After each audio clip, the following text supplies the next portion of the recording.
MRI machine के सामने यदि कोई झूठ बोलता है तो यह उसकी जान भी ले लेती है। इस मशीन को तो हम डिटेल से समझेंगे ही, लेकिन एक केस है मेरे पास में जो आपको देखना चाहिए। मुंबई की घटना है 5-6 साल पहले की। एक लड़का जिस रूम में एमआरआई मशीन रखी होती है वहां पर किसी के कहने पर ऑक्सीजन सिलेंडर लेकर चला गया और ऑक्सीजन सिलेंडर लोहे का था। इस लड़के को कोई भी आइडिया नहीं था कि यह मशीन कितनी पावरफुल हो सकती है। जैसे ही यह रूम में एंटर होता है तो मशीन का जबरदस्त पावरफुल स्ट्रॉन्ग मैग्नेटिक फील्ड इस लड़के को दूर से ही अपनी तरफ खींच लेता है और इस लड़के की ऑन द स्पॉट डेथ हो जाती है। मेरा मकसद आपको डराना नहीं बल्कि मशीन का बिहेवियर को समझना है। जंकयार्ड में जो क्रेन गाड़ियों के कचरे को उठाती है उसकी अराउंड 1 टेस्ला की पावर होती है जो किसी भी कार को मैग्नेट से आसानी से उठा लेती है। टेस्ला यूनिट होती है जो मैग्नेटिक फील्ड की स्ट्रेंथ को बताती है। लेकिन एमआरआई मशीन 3 टेस्ला पावर की हो सकती है। इस मशीन के पास में इतना स्ट्रॉन्ग मैग्नेटिक फील्ड होता है कि आप इसके पास में लोहे की कील भी लेकर नहीं जा सकते। हम थोड़ा डिटेल से समझते हैं। बेसिकली एमआरआई मशीन शरीर में कोई भी प्रॉब्लम है तो यह उसका पता लगा लेती है प्रॉपर डिटेलिंग के साथ में। तो स्पेशली ब्रेन की स्कैनिंग के लिए इसका यूज होता है। एमआरआई की फुल फॉर्म वीडियो को पूरा देखने के बाद में अपने दिमाग से कमेंट बॉक्स में आपको लिखनी है। मशीन के बीच में आपको एक बोर दिखाई दे रहा है, इसी के अंदर पेशेंट के हेड को रखा जाता है और चारों तरफ यह एक रिंग दिखाई दे रही है। इसी का पूरा खेल है।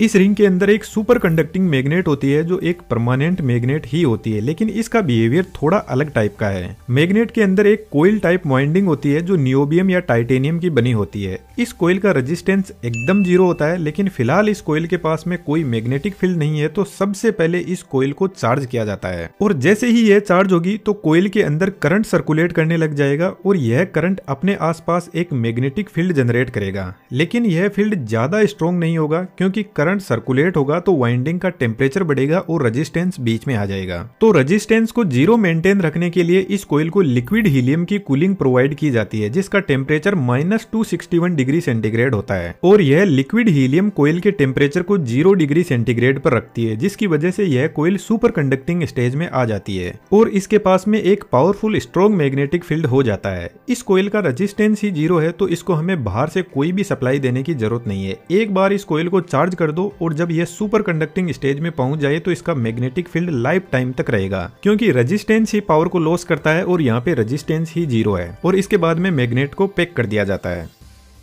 हमारी बॉडी में 60% पानी होता है और पानी में हाइड्रोजन एटम होते हैं और यदि हम जिंदा है तो इन हाइड्रोजन एटम के पास में आपको पता है कुछ ना कुछ एनर्जी भी होगी, लेकिन यह अपनी मर्जी के मालिक होते हैं और रेंडमली अपनी एनर्जी रिलीज करते रहते हैं। जब एटम स्ट्रॉन्ग मैग्नेटिक फील्ड में आएंगे तो यह मैग्नेटिक फील्ड इन सभी एटम्स को एक लाइन में सेट कर देगा और बढ़िया से अलाइन कर देगा। यह जो मैग्नेट होती है ना, इसका मैग्नेटिक फील्ड होमोजीनियस होता है, जिसका मतलब है मैग्नेट का फील्ड बॉडी के हर एक एटम पर इक्वल फोर्स लगाता है। तो अभी पूरी बॉडी के एटम्स एकदम अच्छे से मैग्नेटिक फील्ड के साथ में सेट हो गए हैं। अब आता है मशीन का दूसरा पार्ट जिसका नाम है रेडियो फ्रीक्वेंसी कोइल। जब ब्रेन की स्कैनिंग होती है तो हमारे ब्रेन के एकदम पास में कुछ इस टाइप का कंपोनेंट सेट किया जाता है जिसको रेडियो फ्रीक्वेंसी कोइल बोलते हैं। अब थोड़ा सा अपना फोकस बढ़ाएंगे। यह कोइल क्या करती है कि ब्रेन के अंदर रेडियो फ्रीक्वेंसी सिग्नल भेजती है, लेकिन लगातार नहीं भेजती है। एक बार पल्स भेजती है फिर वापस इसको बंद कर दिया जाता है।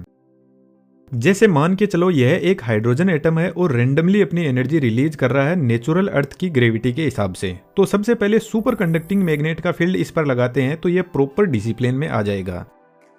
अब इस एटम पर रेडियो फ्रीक्वेंसी की पल्स डालते हैं 90 डिग्री वाली और यह पल्स क्या करेगी, इस हाइड्रोजन एटम को 90 डिग्री पर रोटेट करवा देगी और इतना होते ही रेडियो फ्रीक्वेंसी को बंद कर देते हैं। अब यह हाइड्रोजन एटम वापस जो सुपर कंडक्टिंग मैग्नेट का फील्ड है उसके साथ में अलाइन होने की कोशिश करेगा और जब यह वापस अपनी पोजीशन पर आने लगेगा तो कुछ ना कुछ एनर्जी जो रेडियो फ्रीक्वेंसी कोइल ने दी थी उसको वापस रिलीज करेगा।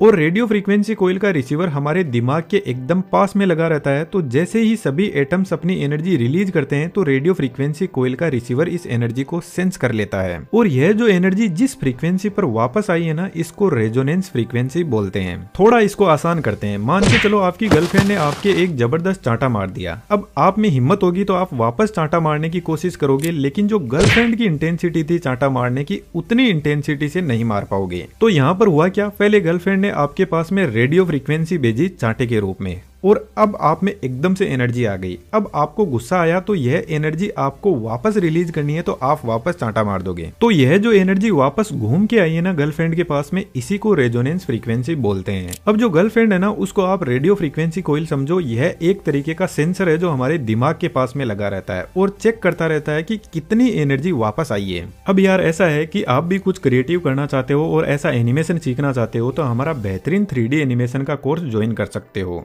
अब यार इसमें ऐसा है कि जब तक आप एनिमेशन सीखते हो और कोई भी डाउट्स आते हैं तो एनी टाइम हम आपके डाउट सॉल्यूशन के लिए अवेलेबल रहते हैं। कहने का मतलब हमारी पूरी देख रेख में आप सीखते हो, तो डिटेल्स डिस्क्रिप्शन में अवेलेबल है। अब मान के चलो दिमाग के इस पॉइंट में कोई ब्लड क्लॉट जमा हुआ है और ब्लड क्लॉट के पास में पानी के एटम ज्यादा मात्रा में होंगे। जैसे एक हेल्थी ब्रेन है और एक में ब्लड क्लॉट जमा हुआ है, तो यहाँ पर जो इतने सारे हाइड्रोजन एटम है ये वापस जो फ्रीक्वेंसी रिलीज करेंगे उसका बिहेवियर अलग होगा। कुछ एटम जल्दी एनर्जी रिलीज कर देंगे, कुछ बहुत देर से करेंगे। तो जो रेडियो फ्रीक्वेंसी कोइल है उसको पता चलता है कि यहाँ से कुछ अलग फ्रीक्वेंसी आ रही है और ज्यादा मात्रा में आ रही है।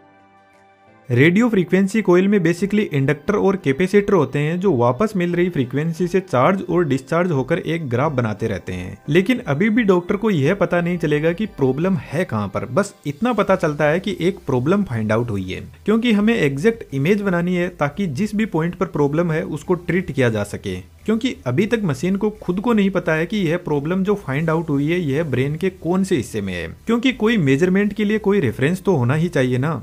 जैसा कि यदि आप बोलते हो कि आसमान में तारा टूटा है और अगले दिन मैं आपसे पूछूं कि कल तारा कहां पे टूटा था, तो आप सिर्फ एक अंदाजा बता सकते हो कि इधर वाले साइड में टूटा था, लेकिन मुझे तो उसकी एग्जैक्ट पोजीशन चाहिए ताकि हम किसी दूसरे को भी बता सके। तो वही काम अब हमें करना है। तो फिर मशीन का तीसरा कंपोनेंट ग्रेडियंट कोइल सामने आता है और ग्रेडियंट कोइल ही एग्जैक्ट इमेज बनाने में हेल्प करती है। ग्रेडियंट कोइल इस बोर में इस पोजीशन पे लगी रहती है। थोड़ा ध्यान से देखना, इन दोनों कोइल में सप्लाई ऑपोजिट डायरेक्शन में दी जाती है, जिससे कोइल के पास में अपना फील्ड जनरेट होता है। अब वैसे तो यहाँ पे इतनी सारी फील्ड लाइन जनरेट होती है, लेकिन हम सिंपलिसिटी के लिए यहाँ पर एक एक फील्ड लाइन को ही मान लेते हैं। तो जो इधर वाली कोइल है इसका मैग्नेटिक फील्ड तो जो मेन मैग्नेटिक फील्ड है उसी डायरेक्शन में है, तो यह दोनों ऐड हो जाएंगे।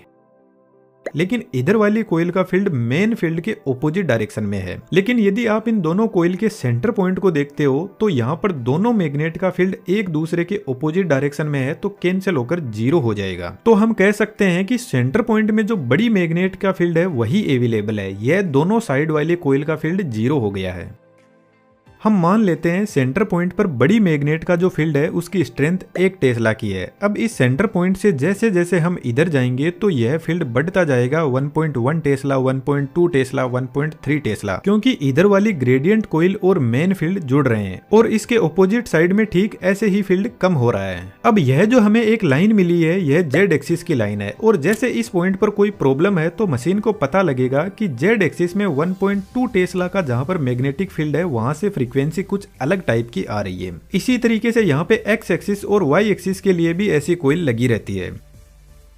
इसको थोड़ा सा और आसान कर देते हैं। जैसे यह एक क्यूब है, इस क्यूब के अंदर एक बॉल रखी हुई है जिसको हमें बाहर निकालना है, लेकिन हम पूरे क्यूब को नहीं काट सकते। हमें पहले पता करना है कि बॉल कौन सी जगह पे है और फिर एक छोटा सा हम ऑपरेशन करेंगे और उधर से बॉल को बाहर निकाल लेंगे। तो जेड एक्सिस वाली लाइन पर हम इधर से चलते हैं और हमें पता चलता है कि जेड एक्सिस में जहां पर 2 वैल्यू है उसके बराबर में एक बॉल रखी हुई है। लेकिन जेड एक्सिस से यह काफी दूर है, तो एक्स एक्सिस की एक लाइन ड्रॉ करते हैं और एक्स एक्सिस की साइड में चलते हैं और पता चलता है कि एक्स एक्सिस में जब 3 वैल्यू चलते हैं तो एक्स एक्सिस के बराबर में एक बॉल रखी हुई है। अब अभी तक भी हम बॉल तक नहीं पहुंचे, तो इसके लिए तीसरा एक्सिस वाई एक्सिस लेकर आते हैं और वाई एक्सिस में चलते हैं तो 4 पॉइंट चलने के बाद में एग्जैक्ट हम उस पॉइंट पे पहुंच जाएंगे जहां पे बॉल रखी हुई है। तो जब हमें कोई पूछेगा तो हम उसको बताएंगे कि जेड एक्सिस में 2 पॉइंट चलना है, एक्स एक्सिस में 3 और वाई में 4, तो आप एग्जैक्ट उस बॉल पर पहुंच जाओगे। तो इस तरीके से ग्रेडियंट कोइल तीनों एक्सिस में एक वैल्यू निकालती है, मेन मैग्नेटिक फील्ड के डिस्टरबेंस को रेफरेंस मानते हुए एक प्रॉपर इमेज बनाकर देती है।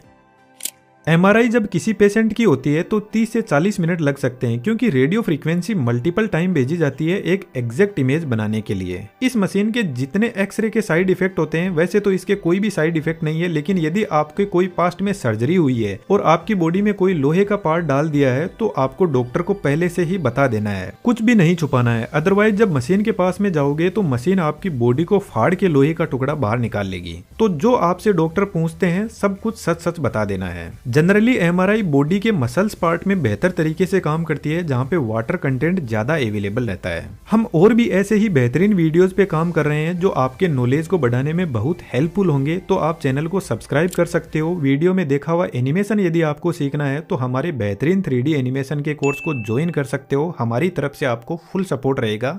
Thank you.